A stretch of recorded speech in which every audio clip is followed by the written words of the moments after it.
Conversa Bem Viver.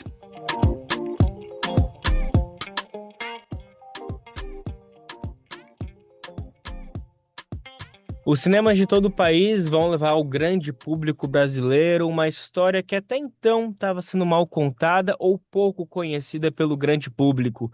A gente está falando de uma conferência internacional que aconteceu pela Anistia no Brasil, em Roma, em junho de 79, no Senado italiano, quando grandes exilados brasileiros como Apolônio de Carvalho, Gregório Bezerra, Francisco Julião falaram para o mundo inteiro ouvir os horrores que aconteciam na ditadura brasileira e discutir a anistia no Brasil. Esses registros, essas imagens, elas existem e foram recuperadas em um porão jogado lá no fundo de Paris por ela que conversa bem viver. A diretora do documentário Anistia 79, Anita Leandro, ela é documentarista, pesquisadora, professora de cinema na UFRJ. Anita, que prazer falar contigo. Obrigado pela disponibilidade, viu? Bom dia, Lucas e todos os ouvintes. O prazer é todo meu. Vamos conversar sobre esse filme que é da maior importância para a história política brasileira contemporânea. História em aberto. Uma história em aberto e vem no momento perfeito, às vésperas da eleição e nesse bojo de grandes produções brasileiras que botam todos os dedos na ferida da ditadura, escancaram isso que tenta se esquecer, que tenta se relativizar, mas é fundamental que a gente ponha realmente a devida importância e também que o cinema cumpra esse papel. Anita, explica que história é essa? Então, esses registros valiosíssimos estavam esquecidos num porão. É isso mesmo que aconteceu lá em Paris? Eles não estavam exatamente esquecidos, eles estavam muito bem guardados, porque a pessoa que filmou foi filmado por dois exilados, Hamilton Lopes dos Santos, ainda vivo, que é um dos personagens do Anistia 79, e Velcio Ribas, outro exilado brasileiro do Rio de Janeiro, que vivia em Paris e que era cinegrafista. O Hamilton teve a ideia de filmar esse evento. Era um evento muito importante que ia reunir toda a esquerda brasileira e representantes do mundo jurídico, do mundo cultural e intelectual de toda a Europa que apoiavam a anistia, a campanha pela anistia ampla, geral e restrita no Brasil, né?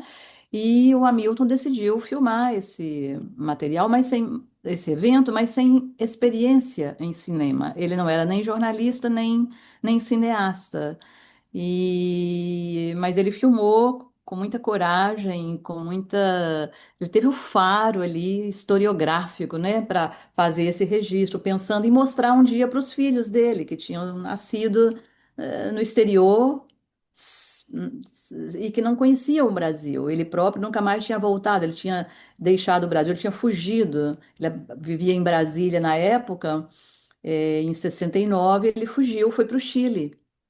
Chegou no Chile, quando começaram a matar os estudantes em Brasília, ele foi embora. Em 70, ele pegou uma carona e foi embora até chegar no Chile. Não sei como ele chegou, foi toda uma trajetória mirabolante, mas chegou até o Chile e ficou lá até o golpe contra o Allende, quando ele foi para a França. E na França ele vive até hoje. Então ele guardou esse material, porque ele não tinha meios, nem financeiros, nem. Não tinha esse projeto de transformar isso num filme. Ele queria um registro mesmo. É filmado como uma cobertura do evento. Mas é uma cobertura riquíssima, porque não só ele traz personagens da história, como você falou aí, importantíssimos, né? Mas também porque são imagens realmente únicas da diáspora brasileira. Foi o primeiro e único grande encontro dos exilados brasileiros no mundo. Então, o Hamilton teve esse faro e é um material muito bonito, é quase 2 horas de material, um material volumoso também, em película, em 16 milímetros, muito bonito. E ficou guardado, preciosamente guardado nesse porão que felizmente é seco, né? Paris não é uma cidade úmida, como se fosse no Rio de Janeiro teria avinagrado, como a gente diz, mas estava intacto, foi muito emocionante em descobrir esse material. Eu imagino, e é sobre isso que eu quero te ouvir agora. Primeiro, fazer esse comentário. Mal imaginava Hamilton que estaria filmando para mostrar para os netos, e anos mais tarde, décadas depois, estaria exposto para o Brasil todo e, inclusive, premiado, né? Nem comentei na abertura, mas é importante dizer que foi o melhor filme da competição Olhos Livres e também do júri popular da importantíssima Mostra de Cinema de Tiradentes, que abre os festivais de cinema no Brasil, sempre em janeiro. Então, super prestigiado esse filme que está chegando agora para todo mundo. E vamos falar então um pouquinho dessa descoberta. Tu já sabia dos registros? Quem que te contou? Como que foi essa busca para conseguir encontrar esse ouro precioso? Não, eu não sabia desses registros. Foi uma surpresa, uma grata surpresa do acaso, não é? Eu estava fazendo uma pesquisa em 2015 em Paris e na Europa sobre imagens de exilados. Eu estava em busca de imagens de exilados. E era uma pesquisa que se estendeu ao longo de um ano. Em 2016 eu não tinha localizado quase nada, muito pouca coisa, não é? Eu consultei 14 mil títulos relativos ao Brasil só nos acervos da radiodifusão francesa.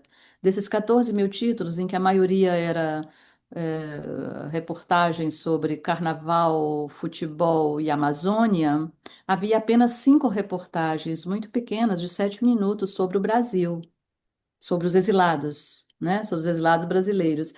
E não havia nada da Conferência de Roma, eu nem sabia. Eu sabia da existência da Conferência de Roma, mas não sabia que existia registros sobre ela, né? E fazendo uma pesquisa num centro de documentação sobre a América Latina da Universidade de Nanterre, eu descobri numa mediateca umas cassetes mini DVs com esse material. Mas só que estava telecinado com uma péssima qualidade, sem som, e tinha sido depositado lá pelo próprio Hamilton, que é amigo da bibliotecária. E ela me deu acesso a esse material que não estava acessível aos pesquisadores, e eu vi, descobri ali aquelas pessoas todas cuja existência eu já conhecia, né? E ela telefonou para o Hamilton marcou um encontro comigo no dia seguinte e me falou que os originais existiam e que aquele material ali, aquele suporte em mini DV tinha sido produzido em 2000 pelo Silvio Darim, quando ele estava fazendo a pesquisa para o Hércules, o filme que ele fez sobre a captura do embaixador norte-americano.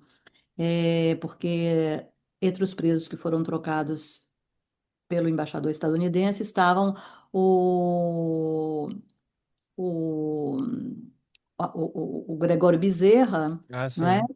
É, e o Travassos, que aparecem nas imagens do Hamilton. Ele sabia que o Hamilton tinha filmado o evento e que ele tinha filmado essas duas pessoas.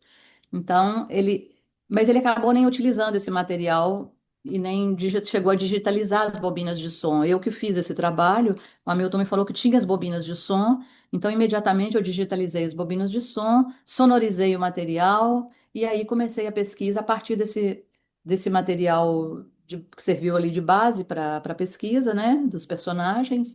E fui encontrar as pessoas que estão presentes nas imagens, que, como o Hamilton, ainda estavam vivas. E o filme é isso, é o encontro das pessoas presentes no evento de Roma com esse material. É uma grande emoção para elas, não só se descobrirem nas imagens, mas descobrirem também todos os amigos, parentes, né, filhos, pais, irmãos, né? Alguns já morreram.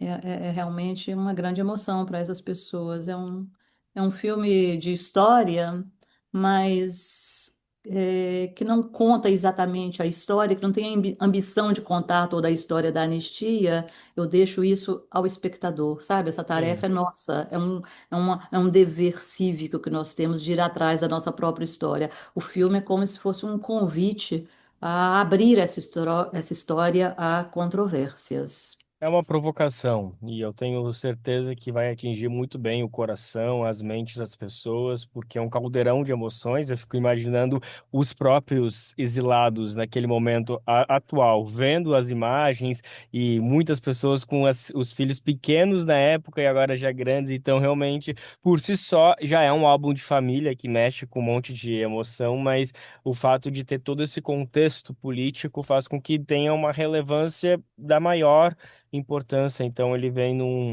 num ótimo momento. E aqui um breve parênteses, é impressionante, duas coisas, né?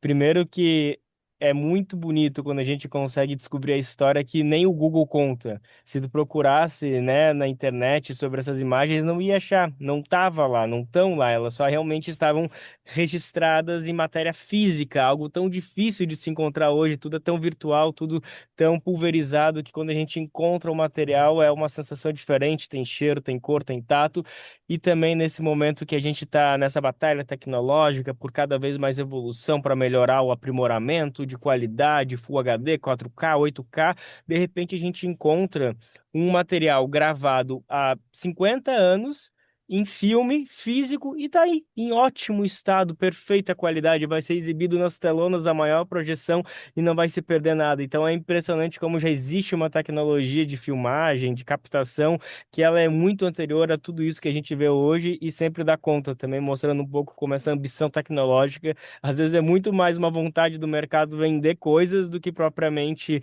enfim, buscar uma melhor qualidade para todo mundo ter esse contato. Eu imagino que tu deve até hoje estar se lembrando do cheiro de quando abriu esses baús, esse porão e tava ali aqueles filmes 16 mm na tua frente. Na verdade, quem abriu o porão e trouxe era no porão da casa do Hamilton, né? Foi ele que trouxe o material para Paris e que levou até o local onde nós fizemos a digitalização. Mas foi uma grande emoção ver esse material pela primeira vez digitalizado em alta qualidade, em 4K. Foi muito, foi como se o passado se revelasse ali diante dos nossos olhos, né? É um encontro, um verdadeiro encontro com o passado, que uma imagem em tão boa qualidade, e mais do que isso, né? O 16 mm é uma coisa mágica, ele é muito bonito, é um 16 mm em preto e branco. A película traz uma certa aura, não é? Ali do mundo vivo que atravessa o tempo, né? É um suporte que é muito mais durável do que o suporte digital hoje. Sim. Agora, Anitta, é muito interessante também como as coisas acontecem, né? Eu não sei se é coincidência ou se foi pensado, mas o filme Anistia 79 estreia exatamente uma semana depois de Honestino, o filme feito por Aurélio Michelis com Bruno Gagliasso, que conta sobre esse mesmo período, sobre a ditadura, um pouco anterior, o final da década de 70, início dos anos 70, só que conta, digamos, sobre uma outra perspectiva, sobre aqueles que não decidiram não se exilar, que não decidiram sair do Brasil. E é muito bacana que no filme, no caso no Honestino, tem depoimentos também, é um documentário de importantes figuras, Franklin Martins, outros combatentes, José Genuíno, perdão, e eles comentam que naquele momento meio que tu tinha duas opções, ou tu ia para a luta, ou tu se exilava do Brasil, não existia a opção de combater a ditadura e seguir a vida trabalhando. Então, me parece que o filme Anistia 79 vem complementar para contar esse outro lado de quem combatia a ditadura e resolveu se preservar, preservar sua família, os seus entes queridos e saiu do Brasil. É muito importante a gente também contar histórias dessas pessoas que abdicaram. Renegaram, digamos, por um certo momento a sua identidade brasileira, ou pelo menos o seu patriotismo de estar no país, e tiveram que, entre aspas, ou quase literalmente, se esconder em outro país, em outro lado. Eu colocaria a questão de uma outra forma, sabe? O exílio não foi uma escolha, foi exatamente a falta de escolha. A Denise Crispim, quando ela foge do Brasil com o bebê no braço, é porque ela estava ameaçada de morte, ela e a filha.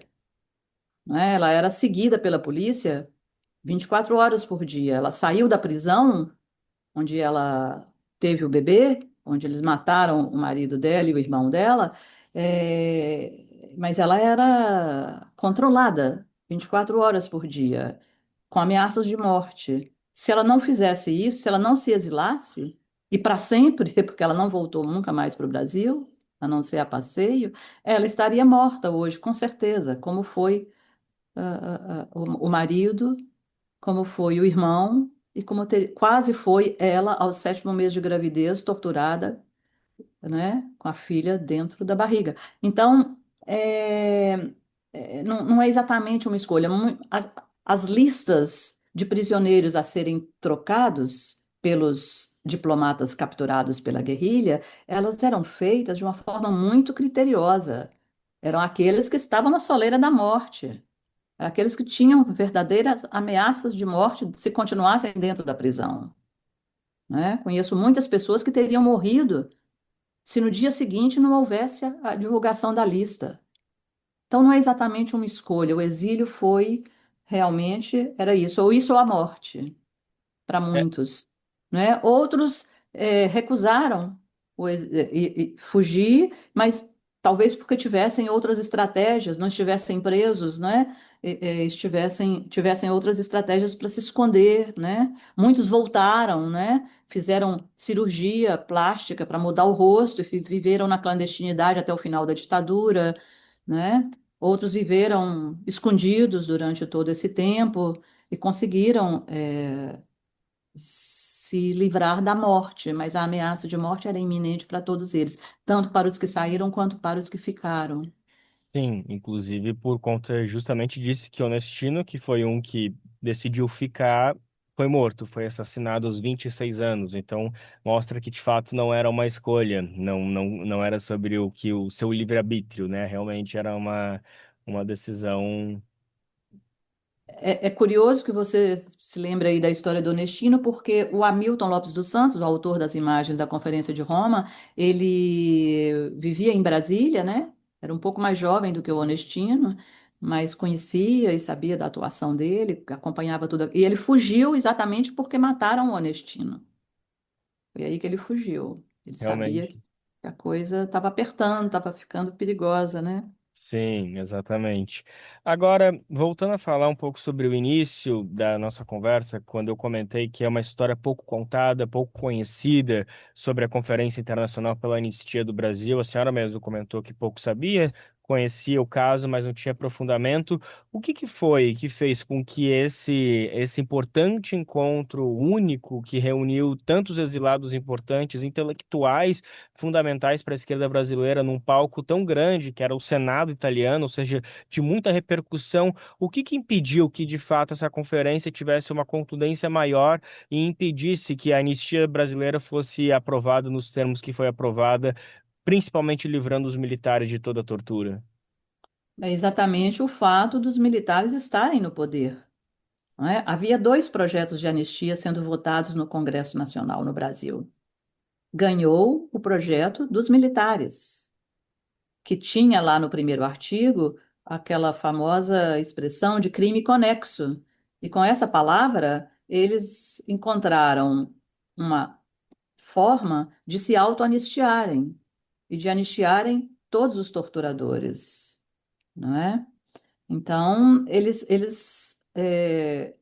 foi um general, o último ditador, General Figueiredo, que outorgou a lei de anistia e ainda ficou no poder até 85, tempo suficiente para desmantelar uma aparência, eu diria uma aparência de aparato repressivo, porque na sua essência ele ficou, ele existe ainda hoje no pensamento das Forças Armadas, de uma parte delas, importante, de extrema direita, no pensamento, na formação educacional das polícias militares, né? São policiais extremamente violentos, é a polícia que mais mata no mundo, uma delas, uma das que mais mata, só comparável o que acontece com a mortandade, a letalidade de vítimas da polícia no Brasil só é comparado a guerras, países em guerra.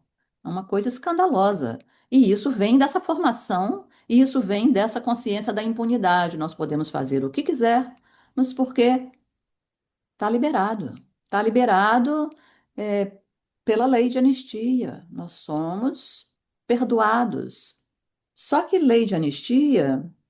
Já nessa época da Conferência de Roma, um grande jurista francês, Louis Joannet, que fundou o Sindicato da Magistratura na França, que era um sindicato de esquerda, muito combativo, muito ativo no campo dos direitos humanos, Louis Joannet, que presidiu a Conferência de Roma, não é?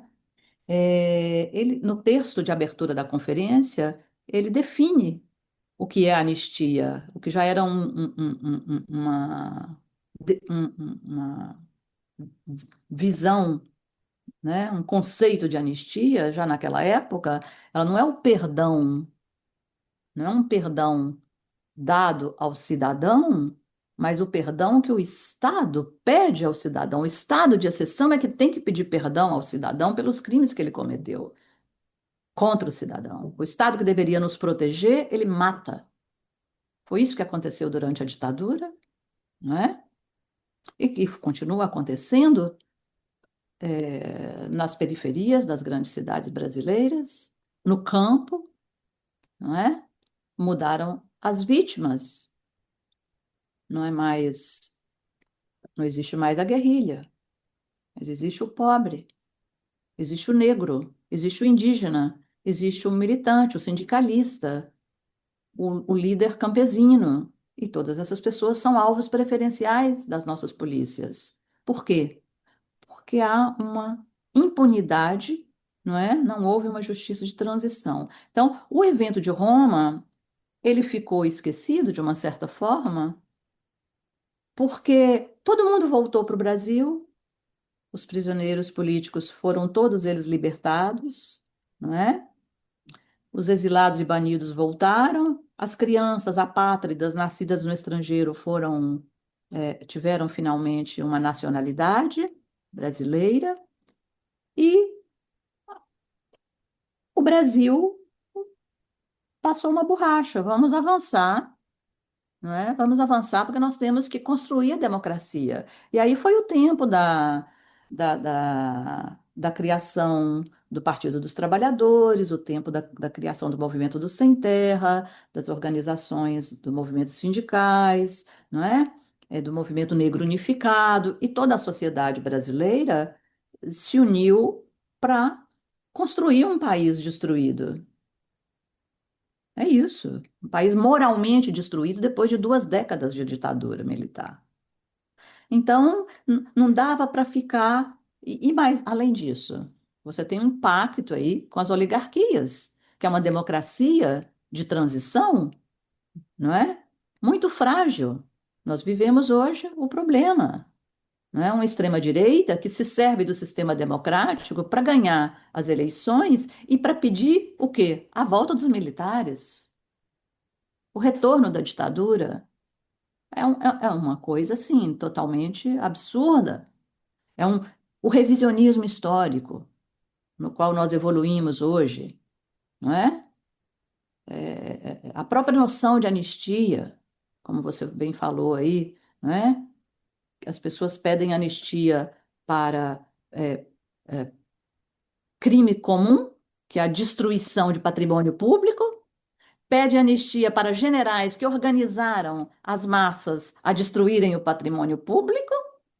Um negócio totalmente insensato, é um desconhecimento total do que é anistia. E mais, como não houve uma justiça de transição, é, e eles continuaram impunes, hoje nós vivemos uma. Essa lei, ela tem. O resultado dessa lei deu origem a algumas aberrações.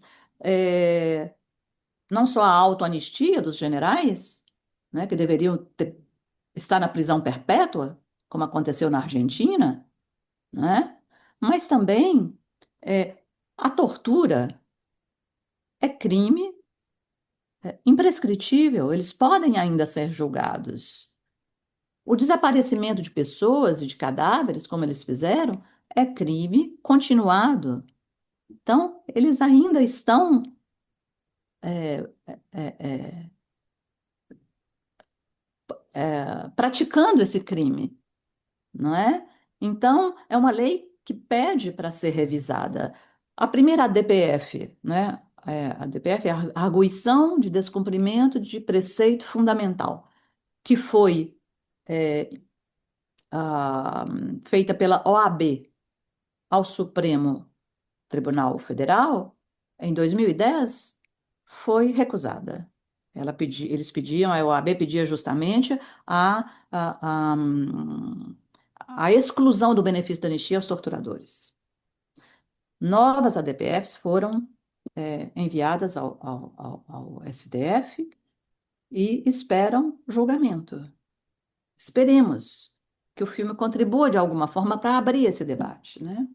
Sem dúvida alguma, nesse momento que o Brasil está vivendo, com novos lançamentos importantes do cinema que ajudam a lembrar uma história tão recente que tentam apagar e colocar como um passado remoto, pode, sem dúvida alguma, balançar essas estruturas e obrigar que as autoridades revejam tudo o que aconteceu com mais serenidade e responsabilidade.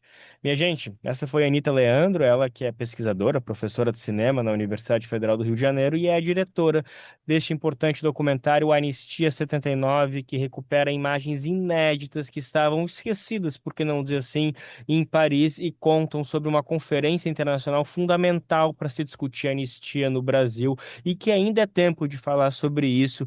Tem registros fundamentais inéditos de Apolônio de Carvalho, Gregório Bezerra, Francisco Gilão e uma turma da pesada que estava, sim, querendo ver um país melhor e a gente pode como honrar a memória dessas pessoas, indo ao cinema, ocupando as salas e levando esse debate adiante. Anita, obrigado demais pelo teu tempo, parabéns por esse trabalho, tenho certeza que já já a gente volta a conversar. Muito obrigada, Lucas. Convido a todos os ouvintes a assistirem ao filme, em cartaz em várias cidades brasileiras. Conversa Bem Viver.